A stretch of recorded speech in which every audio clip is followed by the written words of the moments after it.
Well, let's talk about some of the down points at the beginning of your journey with Celie. And it's something I know is really, really tough for you guys that happened. So I appreciate you talking about it. But tell us what happened with Celie's um, Our journey. branch of Yeah. freedom by herself. So, We'd had her for 8 months, approximately. yeah, Yeah, yeah. 8 to 9 months we'd had her. And once a week, I would take Bowman to my mom's house, which is just across the field from us. So about a quarter mile walk, and Celie would go with me. I'd drop Bowman off and then bring Celie back with me. It was just our morning walk.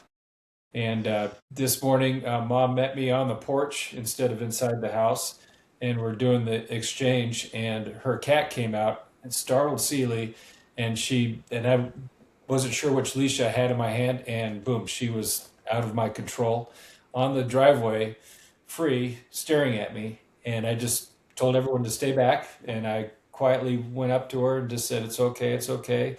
And I got within 6 inches of that leash, and she bolted. And so then I called Jenny on the phone, said, "Celie's loose. She's going back towards the house, going towards the field, trying to figure out, how to cut her off." And Celie outsmarted us and went on down the street and across the highway, and 3 times, then but we didn't see that. we spent the next 7 days looking for her. It Hmm. was it was pretty rough.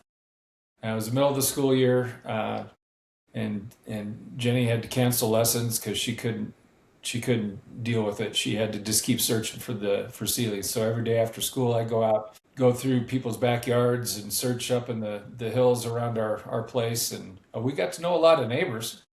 People were amazing. It was the you have your community, your people, and of course all of those people through social media immediately were helping us and reaching out to other people and sharing the information. But the amount of community that we found beyond that was remarkable. And I put up, I think, 25 posters of her face with April. Like, April called me the first night that she was gone, and I'm just sobbing and crying, and I'm telling her, I'm sorry. I'm like, oh my gosh, how could we have lost her? And we said we'd take care of her, and I felt like I'd broken this promise, and so it was really hard. And so April guided us through how to make a poster that says, "Do not chase."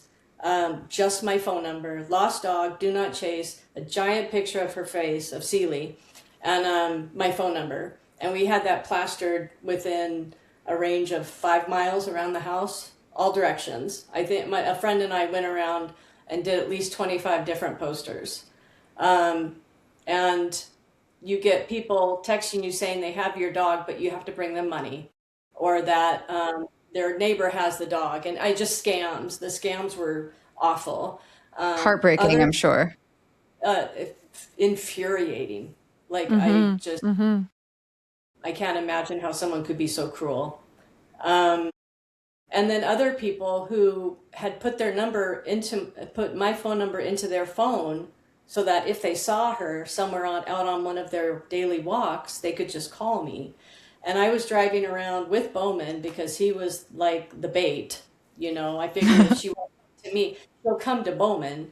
Um, and there was only one sighting of her in all of this entire week. And we live in an area where there's the Whitefish River's right over here, and it's very forested, it's very open.